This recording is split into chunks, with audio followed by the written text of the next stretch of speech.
Selamat pagi pendengar setia Radio Cakrawala yang diberkati Tuhan kita Yesus Kristus. Salam jumpa pagi ini dalam kasih dan anugerah Allah bagi kita sekalian yang bersandar dan berharap penuh kepadanya.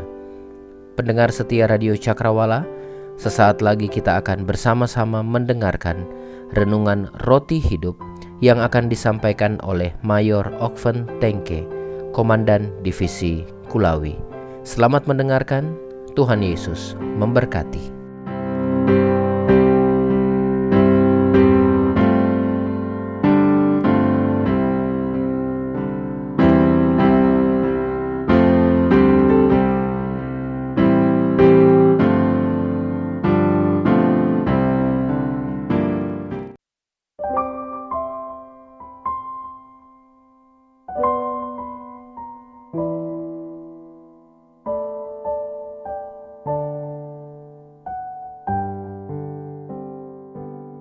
Pendengar Radio Cakrawala yang dikasihi oleh Tuhan, sebelum kita mendengar kebenaran firman Tuhan, saya mengajak kita semua untuk terlebih dahulu memohon tuntunan Tuhan dan bersyukur kepada Tuhan. Mari berdoa.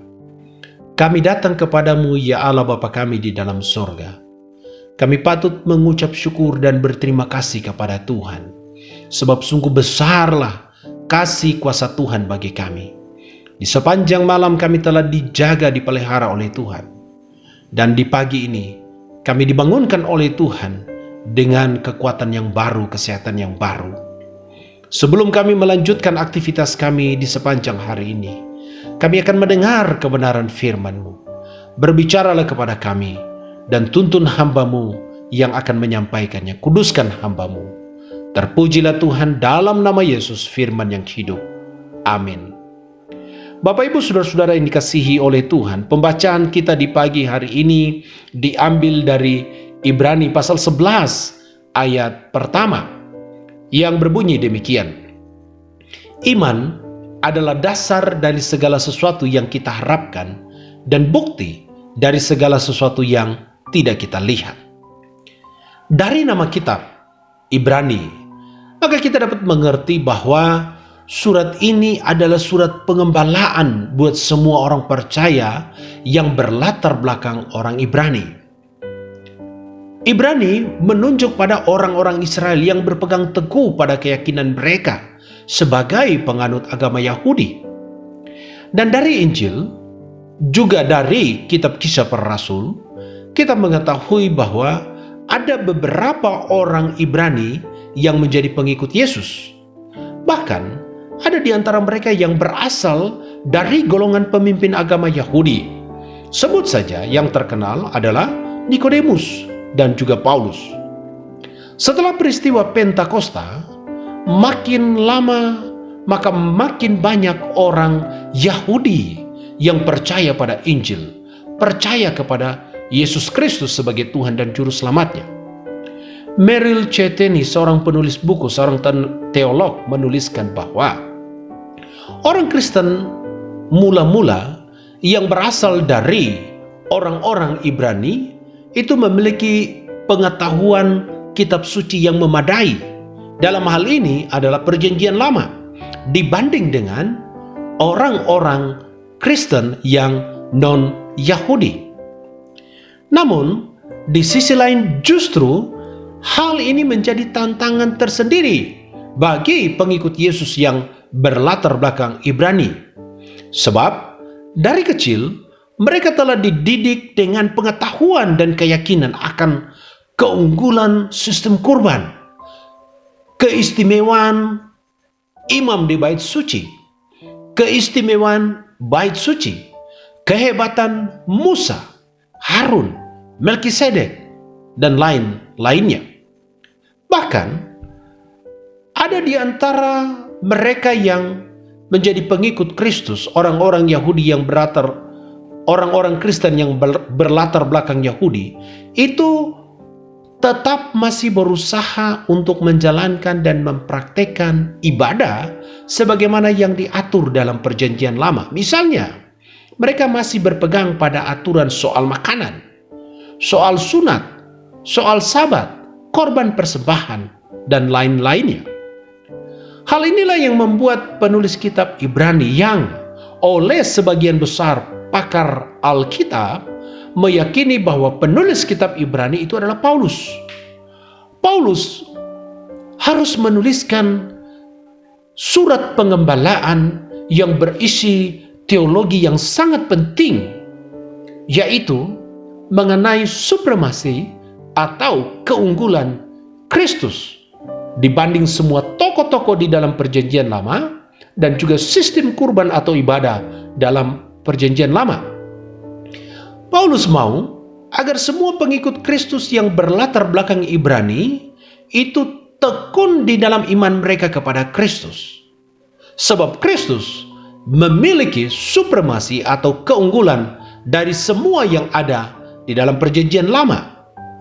Bahwa tokoh-tokoh hebat seperti Musa, Harun, Melkisedek, dan juga sistem ibadah dalam kemah suci atau bait Allah, semuanya itu adalah merupakan tipologi dari Kristus. Semuanya adalah lambang yang kemudian digenapi secara sempurna di dalam Kristus. Dan bagi Paulus, iman kepada Kristus itu jauh lebih utama dibanding dengan semua tokoh di dalam Perjanjian Lama dan juga sistem ibadah di dalam Perjanjian Lama.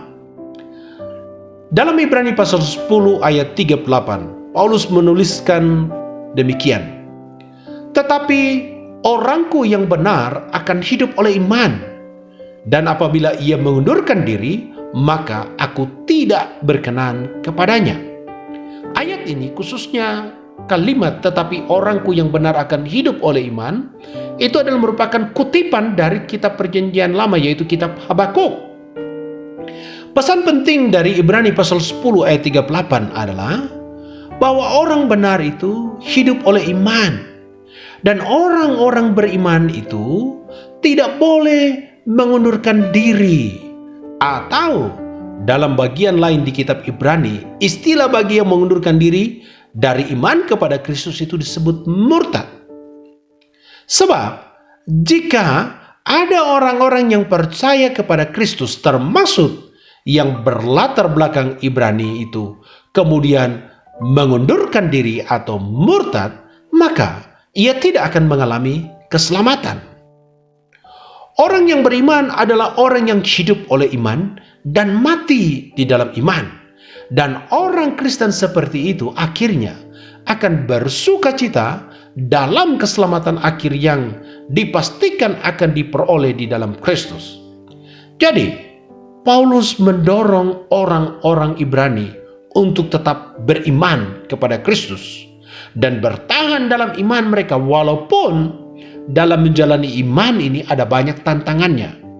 Dan saya percaya pesan ini tetap relevan dengan semua orang percaya di segala tempat dan segala zaman, yaitu bertahan dalam iman, tidak mengundurkan diri, dan tidak murtad. Nah, saudara-saudara, pembacaan kita di pagi ini adalah tentang iman.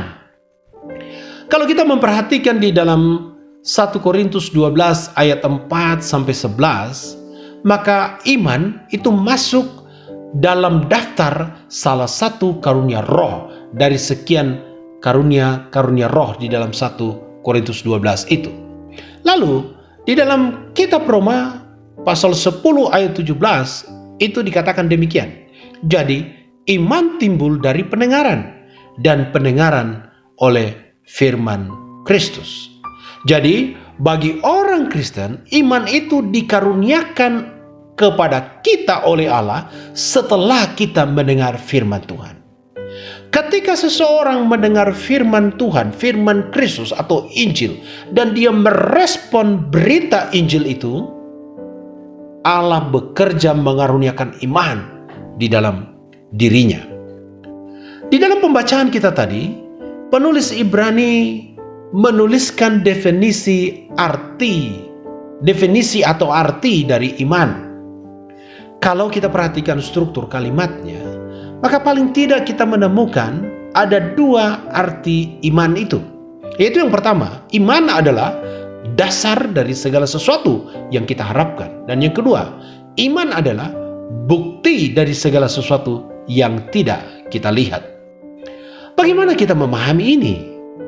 Penjelasan sederhananya saudara-saudara adalah semua kita memiliki harapan untuk masa depan kita, untuk sesuatu yang ada di depan kita.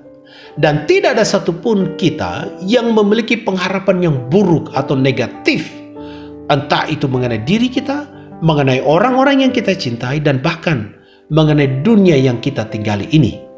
Kita semua pasti menaruh harapan yang baik atau yang positif, baik itu untuk diri kita, untuk orang yang kita cintai, dan juga untuk dunia di mana kita tinggal. Apa yang melandasi harapan itu adalah kepercayaan kepada Tuhan Yesus, bahwa kita percaya sesuatu yang baik, yang positif itu akan terwujud karena ada Allah yang berkuasa. Seorang penulis buku, Ray Stedman, menuliskan mengenai prinsip utama iman. Ray menuliskan demikian: iman bukanlah soal meyakini segala bukti yang faktual, yang logis, memiliki catatan kaki, yang memiliki bukti foto yang dapat diterima secara panca indera. Tetapi iman adalah soal meyakini apa yang tidak kita lihat. Nah, saudara-saudara, siapakah kita yang pernah melihat Allah secara mata jasmani? Tidak ada. Siapakah kita yang pernah melihat surga dengan mata jasmani? Tidak ada. Siapakah kita yang bisa menjamin akan keadaan masa depan kita? Tidak ada. Tetapi di dalam diri kita ini, kita meyakini bahwa Allah itu ada. Bahwa Allah yang menciptakan dunia, bahwa surga itu ada, bahwa walaupun kita tidak melihat dengan mata jasmani kita, kita tidak mempunyai kepastian mengenai apa yang terjadi di hari depan, tetapi kita tahu bahwa dan kita yakin bahwa Allah hadir dan selalu siap untuk menyertai dan menolong kita.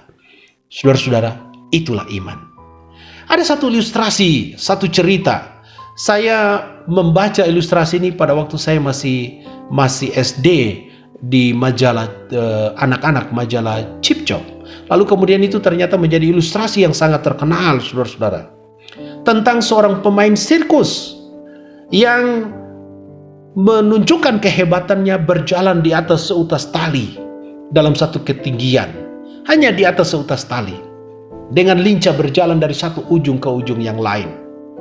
Lalu suatu waktu, pemain sirkus ini kemudian bertanya kepada para penonton, siapa di antara mereka yang mau ikut bersama dengannya berjalan di atas seutas tali? Tidak ada satupun penonton yang bersedia. Semua terdiam. Lalu tiba-tiba ada seorang anak yang mengangkat tangannya dan kemudian, saya bersedia. Dan singkat cerita, anak ini kemudian digendong oleh sang pemain sirkus tadi, berjalan di atas seutas tali dari satu ujung ke ujung yang lain. Setelah pertunjukan sirkus itu, ada orang yang bertanya kepada anak kecil tadi, "Nah, mengapa kamu berani mengikuti pemain sirkus itu, digendong oleh pemain sirkus itu berjalan di atas seutas tali? Padahal itu berbahaya, kamu bisa saja jatuh." Maka sang anak ini menjawab dengan singkat dan ringan, "Pemain sirkus itu adalah ayah saya. Dan saya percaya dia. Saya percaya dia bisa melakukan itu karena dia biasa melakukannya. Dan dia tidak akan mencelakakan saya." Saudara, anak itu merasa aman berada di gendongan sang ayah. Karena ia percaya kepada ayah walaupun berjalan di atas seutas tali. Nah, iman itu dapat digambarkan juga seperti sikap sang anak tadi. Sampai pada saat ini, bukankah kita tetap merasa aman dan nyaman dalam menjalani hidup ini? Walaupun sebenarnya setiap hari kita diperhadapkan dengan banyak masalah, banyak kesulitan, bahkan mungkin ada di antara kita yang karir kita atau usaha kita itu dihambat hanya karena kita adalah pengikut Yesus. Namun, kita tetap eksis. Kita tetap tekun bertahan dalam iman kita. Mengapa? Karena kita beriman kepada pribadi yang berkuasa. Karena kita percaya pribadi itu sanggup untuk menolong kita apapun situasinya. Bahkan yang paling utama, kita percaya bahwa dia adalah pribadi yang memberikan kepastian dan jaminan akan hidup yang kekal. Itulah yang membuat kita menjalani hidup ini sampai pada hari ini tetap dalam keadaan penuh dengan damai sejahtera. Puji nama Tuhan. Saudara-saudara pendengar Radio Cakrawala yang dikasihi oleh Tuhan. Dalam beberapa hari ke depan, selama 5 hari, saya akan menyampaikan firman Tuhan dari Ibrani pasal 11 dan kita akan belajar dari tokoh-tokoh iman atau saksi-saksi iman di dalam perjanjian lama. Semoga pendengar Radio Cakrawala akan terus meluangkan waktu untuk belajar firman Tuhan dan menerima berkat Tuhan melalui perenungan seri tentang saksi-saksi iman yang disebut di dalam Ibrani 11. Dan dari perenungan mengenai tokoh-tokoh iman dalam perjanjian lama itu kita akan belajar mengenai bagaimana para tokoh tersebut menjalani hidup dan imannya. Apa dampak atau hasil dari iman itu? Apa risiko atau konsekuensi dari iman? Tentu saja tidak semua tokoh iman akan kita sebut. Saya akan memilih 5 tokoh saja. Tapi saya berharap kita bisa mendapatkan pembelajaran yang berharga, mendapatkan berkat dari perenungan itu. Selamat beriman, selamat menjalani iman kepada Kristus. Tuhan memberkati kita. Mari kita berdoa. Terima kasih ya Tuhan untuk perenungan singkat firman Tuhan pagi ini. Meteraikan firman-Mu itu dalam kehidupan kami. Dan tolong kami Tuhan untuk memiliki kerinduan untuk terus bertahan dalam iman kami dan terus belajar kebenaran firman Tuhan supaya iman kami makin lama makin diteguhkan, makin ditambahkan oleh Tuhan. Hamba berdoa ya Tuhan, berkatilah semua pendengar Radio Cakrawala dimanapun mereka ada. Dalam semua aktivitas mereka hari ini, usaha pekerjaan yang mereka lakukan, baik itu mereka yang ada di kantor, yang ada di rumah, yang ada di sawah, yang ada di kios, di toko, yang ada di kebun, di mana saja mereka berada. Hamba berdoa Tuhan, tumpangkan tangan-Mu atas mereka dan berkatilah mereka. Apabila ada di antara rekan-rekan kami, saudara-saudara kami yang mengalami sakit, kami memohon Tuhan, biar Engkau melawat dan memulihkan mereka. Kalau ada di antara rekan-rekan kami yang sedang mengalami kepahitan hidup, mengalami pergumulan tantangan, Tuhan hiburkan mereka. Beri mereka kekuatan untuk menjalani kehidupan mereka walaupun itu tidak mudah. Dan kami juga tetap berdoa Tuhan untuk pengurus dan kru Radio Cakrawala. Mari Tuhan berkati mereka. Biarlah mereka juga akan dipakai oleh Tuhan untuk menjadi saluran berkat melalui radio ini. Berkati Tuhan para pemimpin kami, baik pemimpin negara kami, pemimpin daerah kami, dan juga pemimpin gereja kami. Biarlah mereka akan terus dipakai oleh Tuhan dalam hikmat Tuhan dan dalam takut akan Tuhan untuk membawa kebaikan bagi kami. Terpujilah Tuhan. Sekali lagi Tuhan, kami syukuri firman-Mu dan kami serahkan hidup kami lagi ke dalam tangan-Mu. Ampuni dosa kami, dalam nama Yesus, Tuhan dan Juru Selamat kami sudah berdoa. Amin.